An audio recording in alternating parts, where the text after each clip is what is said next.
Why, hello everyone, this is Classic Homesteading Practices, and today we're going to be talking about a very important and probably one of the most creative things that you can do on your homestead or being independent, self-sufficient at home, and that is cooking.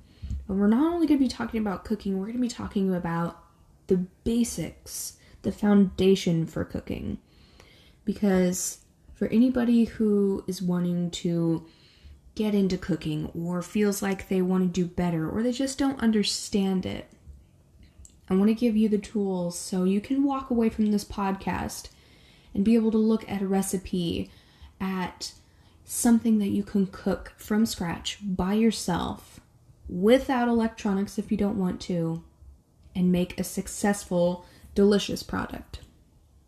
So, let's talk about it. What makes cooking? What is cooking? And it's a very simple answer that I don't think we all really think about it. It's just food to us. Whether it comes in a package or we find it at the store, we go to restaurants, or even just a fast food joint. It's something that we consume to get nourishment from. But for people who have decided that they want to grow it or manufacture it from their own home, or even just be able to purchase raw items like vegetables or beef, something to make into a dish, cooking can be one of the most proud and defining moments for a person who is self-sufficient. And the reason being is because you are making food for yourself. And this might sound very romanticized or even just very proud when a lot of people are like, this is just food. Why are you talking like it is like something you should be so proud and honored to be able to do? And because you should be proud and honored to be able to make your own food, especially in a place where we have that as a luxury now. Think about that for a second. Food is a luxury to us, at least in America. For a lot of us, it is. Now, there are people who are less fortunate who are unable to have that. And it is still a survival and necessity. But for a lot of us, we have gone away from cooking meals ourselves, and we have decided that restaurants, fast food, processed foods, easy foods are what we can cook. And especially for people who are working very hard, it's an easier way and an easier option to pick other than following a recipe and making something to eat later, or takes time to make.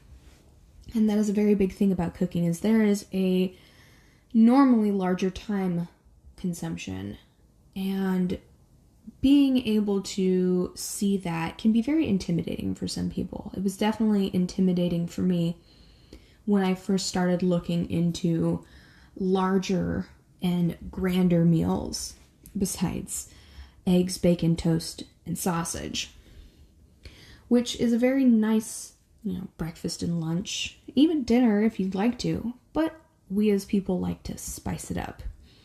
I mean, unless you really could eat bacon every day, but that's also not the healthiest choice. I know. And a lot of you are saying, it's delicious, we could do it for breakfast, lunch, and dinner. I don't care if it's unhealthy. And I'm like, I know, best thing on this earth, but there's more variety. I bet you'd like to try it out. So let's get into it. And the first thing that we need to look at if we want to learn how to cook is how to follow a recipe. And I know that seems like a very simple thing, but there's a lot of people who really don't know how to follow a recipe. They think it's just slapping ingredients into a bowl or into a frying pan and just going crazy. And as long as they're able to get everything cooked to the proper temperature, it's great. It's fine. And then you try and eat it, and it was not necessarily what you were imagining. So we start with a recipe because it's something that is stable. It is the structure that we can start out. It is the foundation for building the food that we want to consume. Now, there are 5 parts to a recipe. I never knew this until a little while ago, but these 5 parts actually make a lot of sense when you break them down. The first part is yield. It's the amount of food that you're going to be getting out of this dish or this recipe that you put together. And then the second one is ingredients and their measurements. So for a simple recipe, you may have ingredients like flour, sugar, chicken, eggs, and so forth. And you would need to make sure that they all have a measured out portion, which is the amount, for this recipe. And that's how you not only get a good yield, but that is also how you get your portion properly done, is by following these amounts. And it's also how you get the desired flavor. If you decide that you want to go off track and add a couple more spices here and there, or you wanted to add more sugar or more flour, it's going to be different than what you've done before. And that's okay. If you're experienced and you've done this dish a lot of times, experimenting is one of the funnest ways to create even better dishes than you have before. But if you're somebody who's new at this, being able to stick to those amounts and those ingredients are going to help you to get a really delicious dish. After looking at ingredients and amounts, you're going to look at the step-by-step directions that are going to basically go through the motions of making the food. And that is setting everything up and then following it. And you're going to need to make sure that you have your equipment, which is number 4. Now, your equipment is going to be bowls, spoons, spatulas, whisks, any tool really that you're going to be using in order to make the dish possible, to mix the ingredients up. And then lastly is your temperature and the time, or the duration you're going to be leaving it in the pan, pot, or oven. So, a lot of people actually used to check the time for their item with the way that it looked or the way that it felt. For pies or for cakes, you would look to see if it was gooey or if it had set properly. If it's eggs, you would look for a golden brown outer coating and maybe even a little bit of charred black on the edges. If it was bacon, you would want it either wriggly, where you could have a clear fat lining, or you would have it a deeper reddy brown than it already was. And you can see that the bacon is a little bit crunchy. And I'm definitely a crunchy bacon fan. But that is how you can tell when something is done to the specific time. Or there will be directions telling you a specific time, which can range from 5 minutes to 2 hours, depending on the dish. And it depends on what you're making. It really does. So, if you feel like the dish is not complete, you've done it before, it is raw still in the middle, or underdone, or overdone, then there is some wiggle room that you can take when dealing with the recipe. And sometimes, actually a lot of times, it's necessary.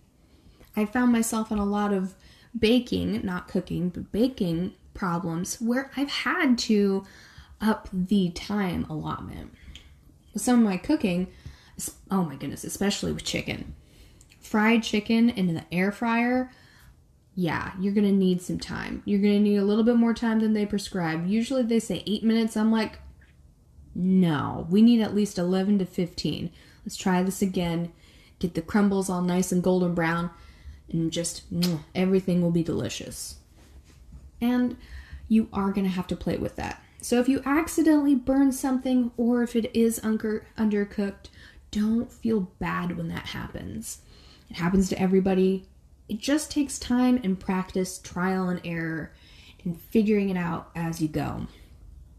But for the most part, as long as you know the fundamentals, those 5 parts to a recipe, you'll be able to figure it out fairly easily.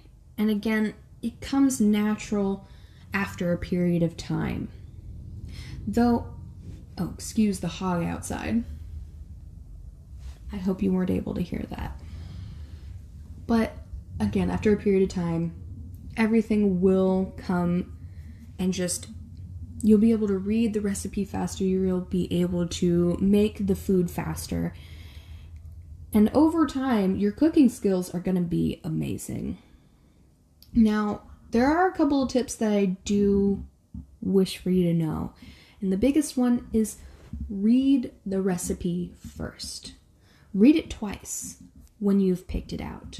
Also, if you're looking at something that you really, really want to make, look at multiple different recipes. Choose between them. Don't settle for one, but make yourself look at all of your options. And the reason is because sometimes you may not have an ingredient on the list.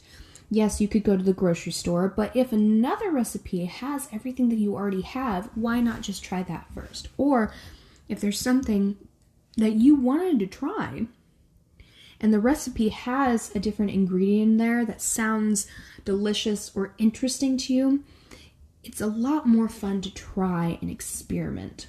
Also, sometimes ingredients just don't seem right. And I know that that's going to be something more intermediate. Once you get some practice in, you'll be looking at ingredients in your list and you'll realize that there's something off about it on an online forum or blog. And you'll be able to pick out what doesn't seem right and what seems like the best ingredient board for you. And I know a lot of people who have intermediate skills or even long beginner skills in cooking understand that. They just look at a recipe and they're like, I think that needs something else in it. And you go and you choose something different. And then, again, as you progress further, you can start experimenting. You can add things in that you know you like that will go well with the dish. For me personally, and I know I go back to chicken a lot, it's because I really do love it. Doing barbecue chicken is fantastic. I personally bake mine because I am a better baker than a cook, unless I'm using the air fryer. And what I love to do, excuse me, is make a barbecue coating on top of it. And that allows me to finagle with the recipe a little bit. So if I had a temperature or time that was for 25 minutes on my baked chicken, I would maybe add a couple of more minutes because I'm going to put a barbecue glaze on top of it, or I've decided to make a soy sauce glaze or something like that, sesame glaze. And I would check on it, make sure that it was either glazed and ready to come out 5 minutes beforehand, or check it at the correct time. And if it looks like it needs a little bit more time, again, go ahead and just give it another 5 minutes. And again, that's just finagling with the recipe. Recipes are guidelines. Guidelines that you should really follow. Well, let's not call them guidelines. Let's call them, again, the foundation. Because you should usually stay within the recipe guidelines as best as possible, except for temperature. And if you're good enough, you can add some spices. Or if you just feel comfortable with adding spices. Because after you make a recipe so many different times, you are going to be able to just pick out something, feel like the recipe needs something more. But again, it does take time. And the reason why I say this is because there are a lot of people who get very frustrated with cooking. They get very upset because, again, it's undercooked, it's overcooked, the taste doesn't seem right, or the texture is wrong. And again, it's just all about learning. Another tip is making sure you don't go out of your way to get fancy tools. You don't need fancy tools in order to make things. In all honesty, we have 4 main pots and pans in our household that we make most of our stuff. One is a deep skillet, so it has about 3 inches and it is a large pan. And I usually make noodles or stir fry in it. I even can make certain soups in it, though I usually leave our large pot to do soups. And also large amounts of spaghetti in our large pot and stews. For our smaller things like eggs, bacon, sausage, I leave a frying pan for that. And if I want to do rice, beans, any kind of small serving amount, but something that needs to be cooked in water for a long period of time, we have our medium-sized saucepan for that because we always like leftovers or we like to feed things to the chickens. So we always need leftovers for some reason. But those are our 4 main staple cook tools because you don't really need anything else for it. Now, when it comes to other tools that aren't being used on the top stove, we have 2 main bowls that we use. I have 2 cookie sheets. I have 2 spatulas. One's wooden, one's Teflon. The Teflon one is more of a scraper tool, while the wooden spoon is more of a tool that I use to get the batter, the dough, or anything out of the bowl with. And then, of course, your knife. Now, we purchased a $25 knife block that we use for everything. And the reason why we didn't go expensive on it is because depending on where you're at, we have a very large mineral deposit. And as long as we have a regular stainless steel knife set, we are pretty well off. And we just use the honing stick that comes with it.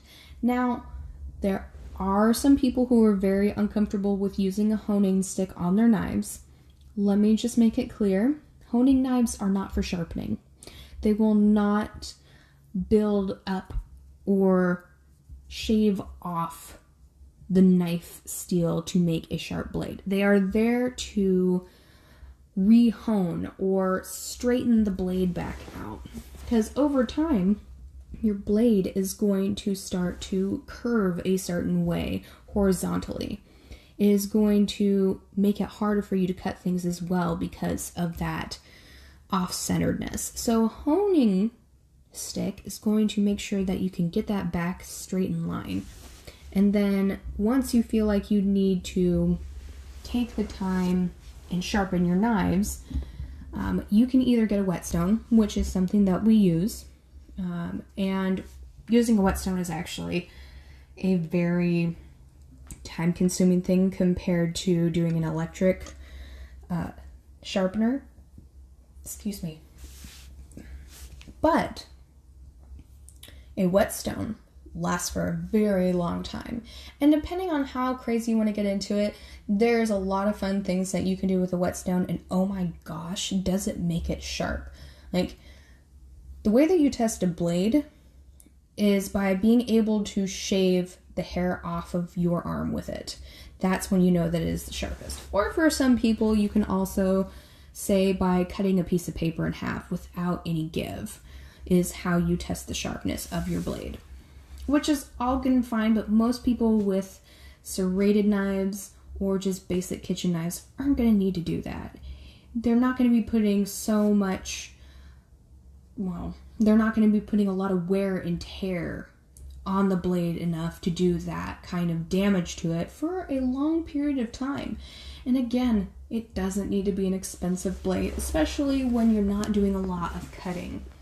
Now, if you are somebody like a butcher or somebody who's handling a lot of meat all the time, when you're really getting into your homesteading dream where you're cutting vegetables and cutting meat all the time, then I would definitely suggest in investing in a couple, not a lot, but a couple good knives. A butchering knife, a bread knife, and a paring knife, and a filleting knife. Especially if you guys have a pond anywhere or fish is in your diet a lot, because one, fishing is a cheap and easy way to go get yourself some food. I recommend it to everybody who is okay with eating freshwater fish. Do it. It's delicious as long as you know what kind of food you're doing. Up here in the north, I get salmon every year. I stock my freezers full of it. And we're good on a meat source for, well, the entire winter. And it's fantastic. And it's cheap. Like, I save so much money by just fishing. Anyway, enough on that. It's just a good thing to keep in mind when you're grocery shopping is that you don't need to buy the most expensive thing. You don't even need to buy the mediocre or the mid-tier thing. Buying something that is a step above mediocre, I would say, will do you just fine for a very long time. So don't let the shiny, glittering, eye-opening things catch you and make you buy them, because you have more important things that you need to worry about, like paying rent and gas and everything else before buying, a $200 butcher knife, which, oof, yeah, I've heard stories about that. But the thing is most people don't know what to do with it after a while. So unless you're going to be doing a lot of cutting, just get a basic knife set. I know that was a lot to talk about, but it's a big one that people do. All right, now that I've talked about knives, I've talked about spatulas and bowls, get a whisk. Whisks are wonderful. They help mix things very quickly when it comes to liquid form. And it also puts air into mixtures that you want as well. Let's see. Also, I would definitely try and get a cheap hand mixer, because that'll make life easier if you have electricity. If not, you don't need to worry about it, because your muscles and a mixing spoon will do the job for you. And get a colander, or a strainer as it's called, so you're able to take care of noodles or rice to get the water out of it, and then get a shaver, or, oh goodness, you guys probably don't call them shavers.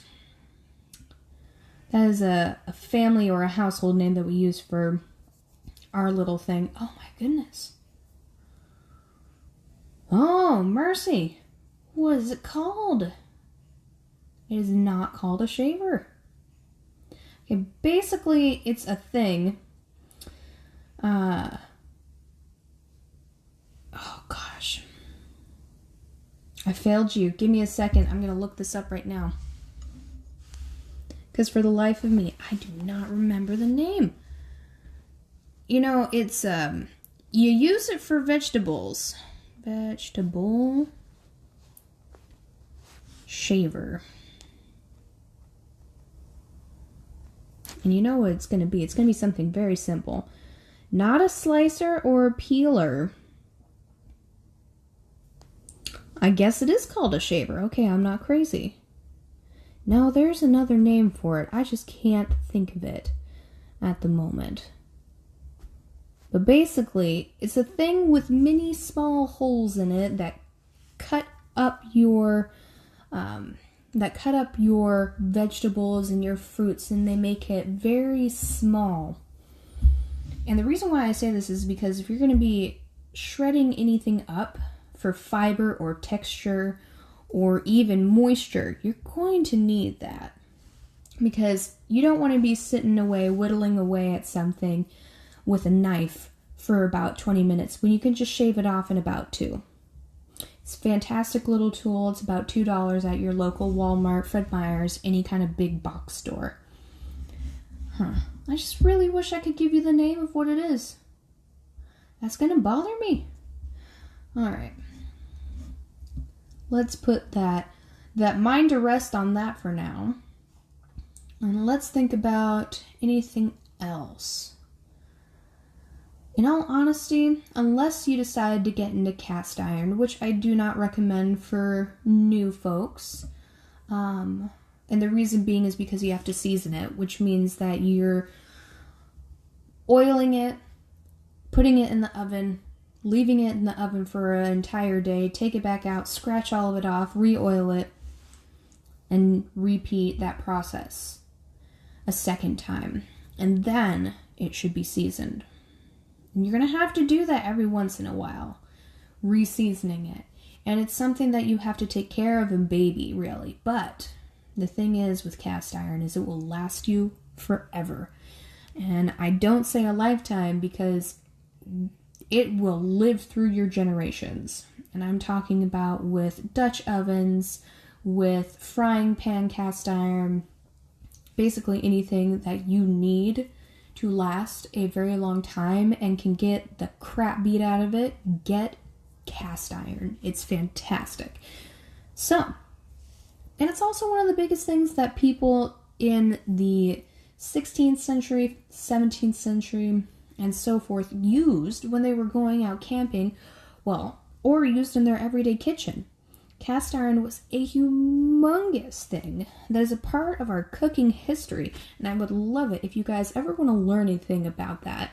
I would definitely look at YouTube or just historical references when it comes to cast iron. It's fantastic. Even the ovens that we used to use back in the 18th century were cast iron. And these were big pieces of machinery that were made for the entire cooking experience. Your oven, your stove, your wood stove was your oven stove. All in one place, all in your kitchen. It's insane and fascinating at the same time. But anyway, so cast iron is something that I would say if you want to have something that lasts you a very long time, but you have to baby it, definitely get it. But if you just want to keep it simple, go ahead, go to the store, buy a 4-pan set and a pot. Well, a large pot and a medium-sized pot, and you're good to go. Of course, get your silverware, your forks, knives, spoons, and get yourself a wooden spoon, a Teflon scraper spoon, a shaver, a whisk, and that should be everything. Yeah, oh, and of course a knife block. Alright, so we've covered how to read a recipe through the 5 parts of a recipe. We have also covered the tools and the bare minimum of everything that you need. And also, again, just talking about practice and patience and forgiveness of yourself. And the reason why I point that out is because we are very hard on ourselves as creatures. And if you decide that you want to become self-sufficient, you need to stop being hard on yourself and you need to start looking at it as, I want to do this for myself. Yeah, I know I'm pep talking, but sometimes somebody has to say it because this is for you. Homesteading is for you. Being self-sufficient is literally for you. Being able to have a skill like this is fantastic. And at the end of the day, you have made a dish specifically for you and it tastes delicious. And if you even want to, you can share it. You don't have to, but you could if you wanted to. Alright. I think that's all I have to say when it comes to cooking. I know I've rambled on for almost a half hour. I hope you enjoy this and I hope this prepares you for your future. Have a wonderful one, guys. Bye.